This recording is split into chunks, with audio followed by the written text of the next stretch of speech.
Hey guys, so this past month we had our well pump fail, which means that for the past, several weeks, we've been mostly drinking bottled water instead of tap water, which has been expensive. But the other side effect, And beer. and beer, yes, Daddy has used that as a good excuse to have some beer, but it means that we have a ton of recycling right now, And beer.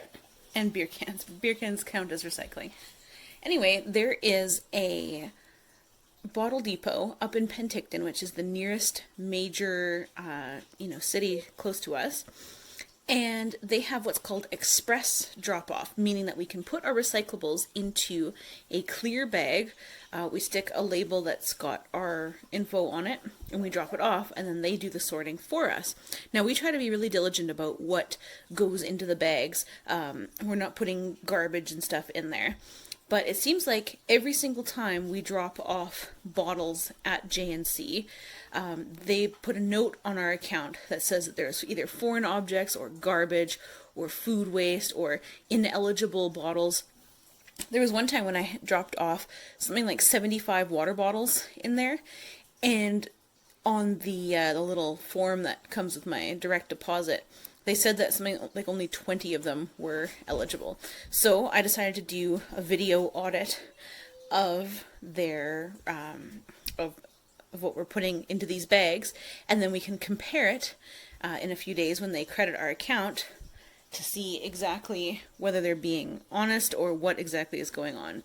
So I'm going to film my best helper here loading up this bag, and she is only going to put in bottles that have a label and that don't, like that one exactly, bottles that have a label and are definitely recyclable.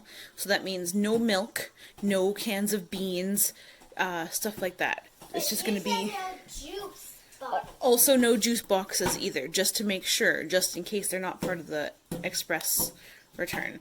So we're going to do a quick time lapse here of Rhiannon filling up this bag for me.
All right, good work, Rhiannon. So I don't know if any of you were counting, but that is, how many bottles is that? Do you remember? 80. 80 bottles. And all of them have labels. None of them have anything in them. We didn't put any glass bottles in there, so there should be nothing hazardous. There should be no issues whatsoever with this one or the other one, which was only partially full, but we're going to put some more into that other one as well. We didn't count the bottles in the other one, but we know for sure there's no glass, no ones that have no labels, no food waste, nothing. So We should have at least one that says 80 returnable bottles. No, but no glass. Alright, so we're going to keep filling up this other bag. We're not going to count, but that's okay. We know at least one of them should be 80.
Alright, so there we have it. There's another full bag with no weird stuff, no foreign objects.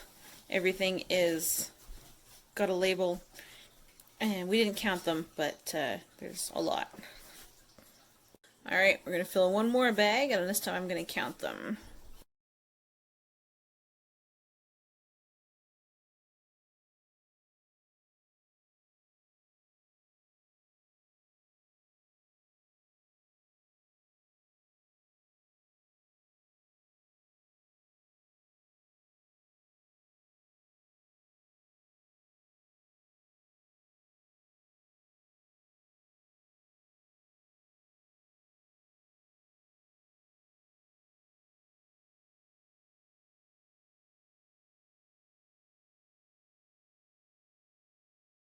Alright, so there's 85 in that bag. We've got a little bit more to do, and then we're almost done. Alright, one more bag. This will be bag number 4. I'm not sure if this is the final bag. I think there's probably enough for one more bag after this. But we're going to count these ones too.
Alright, so that bag has 102 in it.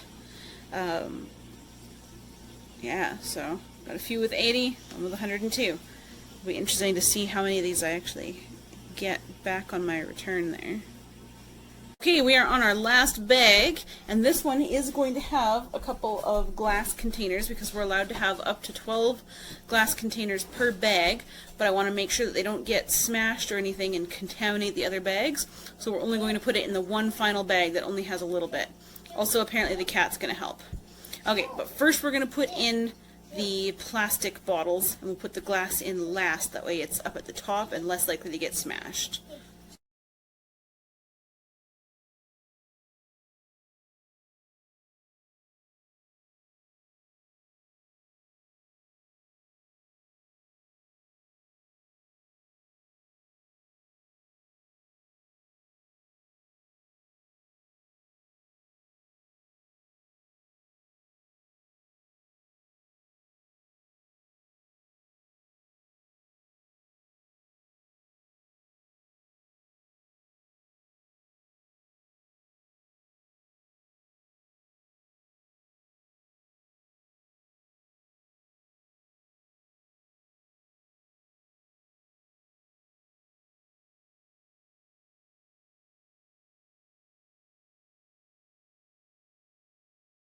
Alright, so that bag is 39 bottles, 3 of which are glass. One of them is actually a great big tumbleweed moonshine bottle.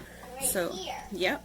So we're going to see what they say, but all of them have labels. There's a few that went in that didn't have labels, but we caught them and put them back out. So we're going to see what J&C Bottle Depot marks all of these down as. Good work, Rhiannon. You have earned a chocolate milkshake. Woohoo! Alright, so this may not be the most elegant way to do this, but I've got my return for these bottles up on the screen here. We're just going to take a quick look. So, out of this particular one, there were 37 plastic, polycoat, or metal, 3 glass, and 1 non-deposit container. So that would be the last bag that we did in the list. Guys, quiet please! So this one here says it had 82 in total, and out of those 82, there was a couple of beer cans and 1 aluminum can, but it said there were 8 non-deposit containers. So that means somehow, out of that bag, 8 of them I did not get refunded for. And you saw them all get put into the bag and get tied up. There wasn't any in there that didn't have labels or that were foreign or anything. Super weird. So this one here, 94 and 96, 94, I can't really see. And out of those, 6 were allegedly non-deposit containers. So that's interesting. This one, 77 of them, and 1 beer can, and 2 non-deposit containers. And lastly, this bag here, out of 91, it says 2 of them were non-deposit. So that's really interesting. So 2 plus 2 is 4, plus 6, that's 10, plus 8, that's 18, plus 1, that's 19. So 19 times 10 cents, that's only $1.90. But that adds up. If you do this, once a month or so, and if you're counting on these guys to do it honestly, I mean, I can only imagine for people who drink a lot more pop, or, for example, companies that have alcohol sold on their premises, and they might be counting on those bottle returns as part of their revenue. That kind of thing would add up a lot. So yeah, that's really interesting. You guys saw all those go in. None of them were missing labels. None of them were ineligible. They were all normal cans and bottles. And yeah, there you go.